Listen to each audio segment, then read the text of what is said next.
பிரதிபா என்ன பண்ணுறீங்க? Chocolate cake செய்கிறேன். செமந்தி கேக். ஹாய், எல்லோருக்கும் வணக்கம். Welcome to my channel. இன்றைக்கி என் மகள் எனக்கு பிடிச்சமான ஒரு கேக் பேக் பண்ண போகிறாங்க. அந்த ரெசிபி தான் நாங்கள் உங்களோட பகிர்ந்துக்க போகிறோம். வந்து டெம்பரேச்சர் 180 வச்சுட்டு 20 to 30 minutes அவனை ப்ரீஹீட் பண்ணணும். அண்ட் தென் இந்த மாதிரி ஒரு ரவுண்ட் கேக் பேனில் பட்டர் நல்லா ஸ்ப்ரெட் பண்ணிவிட்டு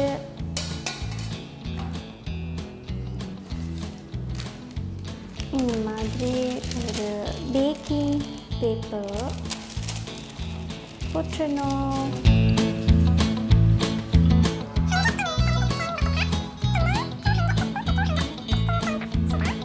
இந்த மாதிரி நல்லா கலக்கிட்டு நல்லா பேல் அண்ட் க்ரீமி ஆகிற வரைக்கும் பீட் பண்ணணும்.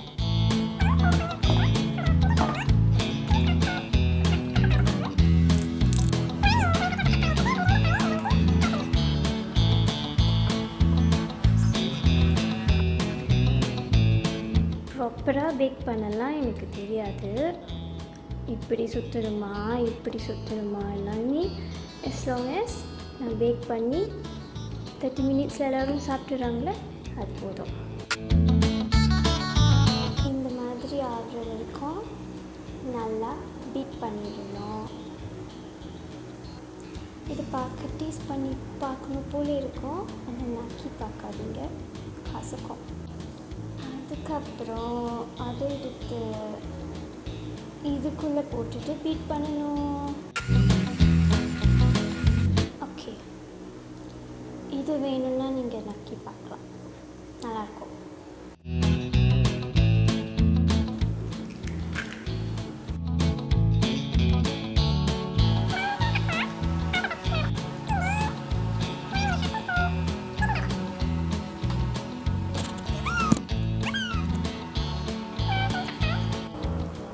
அப்புறம் அதை பாதி சாக்லேட் மிக்ஸ்சரில் கொட்டிட்டு நல்லா கிண்டணும்.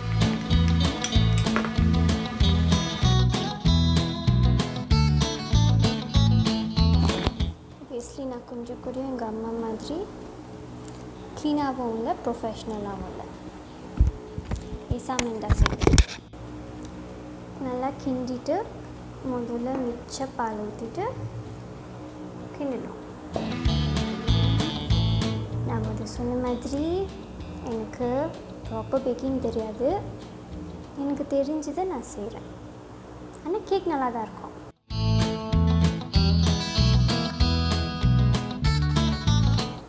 பால் ஊற்றிட்டு கிண்டிட்டு மிச்சம் உள்ள மாவையும் இதில் கொட்டி கிண்டிடணும். இந்த மாதிரி நல்லா பீட் பண்ணிடணும், எல்லாமே நல்லா மிக்ஸ் ஆகிற வரைக்கும். அதுக்கப்புறம் ப்ரிப்பேர் பண்ணி வச்ச இந்த 2 தட்டுலையும் இதை பாதி பாதி ஊற்றணும். அதுக்கப்புறம் 2த்தையும் அவனில் வச்சுட்டு 25 மினிட்ஸ்க்கு பேக் பண்ணணும். போட்டுட்டு நான் பண்ணி வச்ச மேஸை சுத்தம் பண்ணணும். இன்னும் கொஞ்சம் நேரத்தில் வெந்துடும். இந்த மாதிரி இம்பேஷனாக திறந்து பார்த்துட்டு இருக்காதீங்க, it's not a good habit.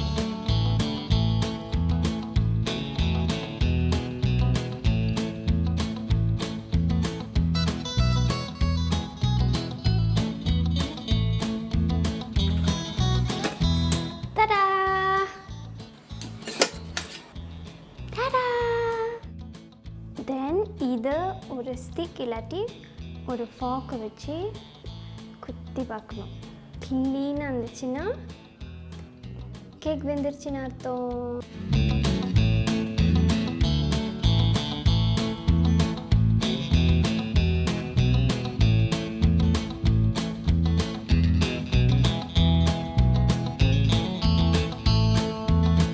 செமந்திக்கு cake ready ஆச்சு.